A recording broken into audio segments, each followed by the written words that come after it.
नमः शिवाय। जय शिव शंभु। जय माता दी। दोस्तों, आप सभी को सावन प्रदोष व्रत की हार्दिक शुभकामनाएं। आज सुनेंगे सावन प्रदोष व्रत कथा।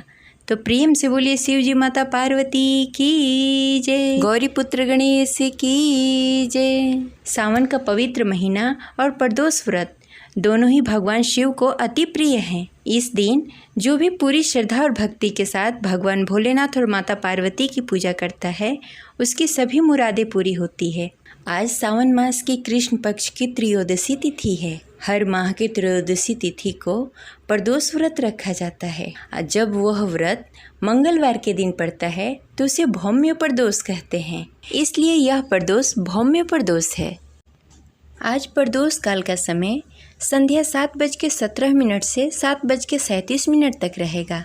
आप इस मुहूर्त में पूरी विधि विधान से पूरी श्रद्धा के साथ भगवान भोलेनाथ माता पार्वती के साथ शिव परिवार की पूजा करें। ऐसा करने से भगवान भोलेनाथ और माता पार्वती की कृपा आप सभी पर सदा सर्वदा बनी रहेगी।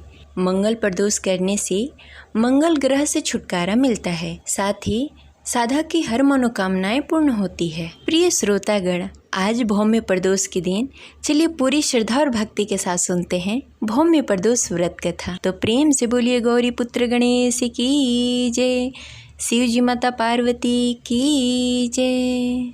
आज के दिन भगवान भोलेनाथ और माता पार्वती की पूजा उपासना करने का दिन है। प्रदोष के दिन भगवान भोलेनाथ की विधि विधान से पूजा आराधना करनी चाहिए, साथ ही पूरे शिव परिवार की भी पूजा करनी चाहिए। भगवान भोलेनाथ का अभिषेक करें, पुष्प बेलपत्र भांग धतूरे से उनकी पूजा करें और आरती करें। साथ ही भगवान भोलेनाथ की ओम नमः शिवाय का जाप करें। पुनः संध्या काल में भगवान भोलेनाथ और माता पार्वती की विधि विधान से पूजा करें, क्योंकि प्रदोष काल में पूजा करना अति आवश्यक होता है। भगवान भोलेनाथ की फिर से विधि विधान से पूजा करें। प्रदोष व्रत कथा सुने और पढ़ें तथा दूसरे को सुनाएं। प्रदोष के दिन व्रत कथा पढ़ना और सुनना बहुत ही शुभ माना जाता है। इससे आपकी हर मनोकामनाएं पूर्ण होती है। साथ ही शिव चालीसा का पाठ करें और आरती करें। इस बार फागुन शुक्ल पक्ष प्रदोष व्रत मंगलवार के दिन पड़ रहा है। मंगलवार के दिन जब भी प्रदोष व्रत पड़ता है उसे भौम्य प्रदोष व्रत के नाम से जाना जाता है। हर प्रदोष व्रत का अपना अलग महत्व होता है, इसलिए भौम्य प्रदोष के दिन भगवान भोलेनाथ और माता पार्वती के साथ बजरंग बली की भी पूजा अवश्य करें। मंगलवार का दिन बजरंग बली का दिन है, इसलिए भगवान भोलेनाथ और माता पार्वती के साथ बजरंग बली की भी पूजा अवश्य करें। ऐसा करने से आप पर और आपके पूरे परिवार पर बजरंग बली और भगवान भोलेनाथ और माता पार्वती की कृपा सदैव बनी रहेगी। चलिए सुनते हैं भौम प्रदोष व्रत कथा। कथा शुरू करने से पहले कमेंट बॉक्स में लिखें हर हर महादेव, जय बजरंग बली। अगर आपको हमारी कथा अच्छी लगे तो इस वीडियो को लाइक अवश्य करें और ज़्यादा से ज़्यादा लोगों को शेयर करें। चलिए सुनते हैं भौम्य प्रदोष व्रत कथा। प्रेम से बोलिए जय गौरी शंकर, जय बजरंग बली। सूत जी कहते हैं, अब मैं मंगल त्रयोदशी प्रदोष व्रत का विधि विधान कहता हूँ। मंगलवार का दिन व्याधियों का नाश करने वाला है। इस व्रत में एक समय व्रती को गेहूं और गुड़ का भोजन बनाकर करना चाहिए। इस व्रत को करने से मनुष्य सभी पापों और रोगों से मुक्त हो जाता है। इसमें किसी प्रकार का संशय नहीं है। अब मैं आपको उस बुढ़िया की कथा सुनाता हूँ जिसने यह व्रत किया था और मोक्ष को प्राप्त हुई थी। अत्यंत प्राचीन काल की घटना है। एक नगर में एक बुढ़िया रहा करती थी। उसके मंगलिया नाम का एक पुत्र था।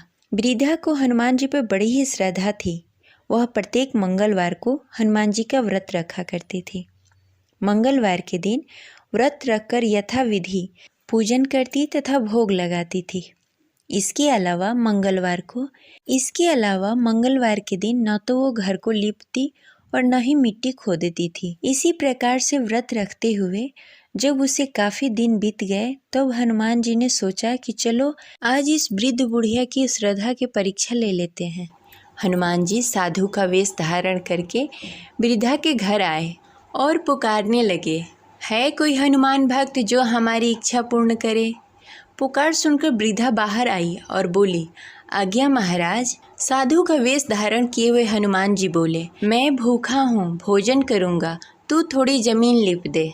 वृद्धा बुढ़िया दुविधा में पड़ गई, क्योंकि वह मंगलवार के दिन न ही कोई जमीन लिपती थी और न ही मिट्टी खोदती थी। इसकी वजह से वह दुविधा में पड़ गई कि यह कार्य कैसे करूं। अंततः हाथ जोड़ के बोली, महाराज, लिपने और मिट्टी खोदने के अतिरिक्त आप कोई दूसरी आज्ञा दें, मैं अवश्य करूंगी। साधु रूपी हनुमान जी ने उस बुढ़िया से 3 बार प्रतिज्ञा कराने के पश्चात कहा, तू अपने बेटे को बुला, मैं उसकी पीठ पर आग जलाकर भोजन बनाऊंगा। यह सुनकर वृद्धा घबरा गई, परंतु वह प्रतिज्ञाबद्ध थी।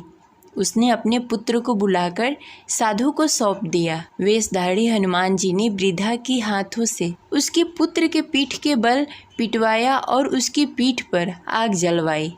आग जलाकर दुखी मन से वृद्धा अपने घर में चली गई। इधर भोजन बनाकर साधु ने वृद्धा को बुलाकर कहा, उसका भोजन बन गया है, तुम अपने पुत्र को पुकारो कि वह भी आकर भोजन कर ले। इस पर वृद्धा बोली, उसका नाम लेकर मुझे और कष्ट न दें। लेकिन जब साधु महाराज नहीं माने तो वृद्धा ने अपने पुत्र को आवाज़ लगाई। वह अपनी माँ के पास आ गया।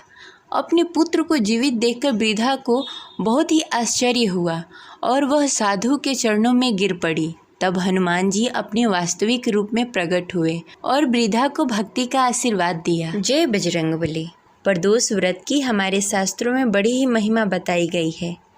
प्रदोष व्रत के महात्मा को गंगा के तट पर किसी समय वेदों के ज्ञाता और भगवान के अनन्य भक्त सूत जी ने सनक आदि ऋषियों को सुनाया था।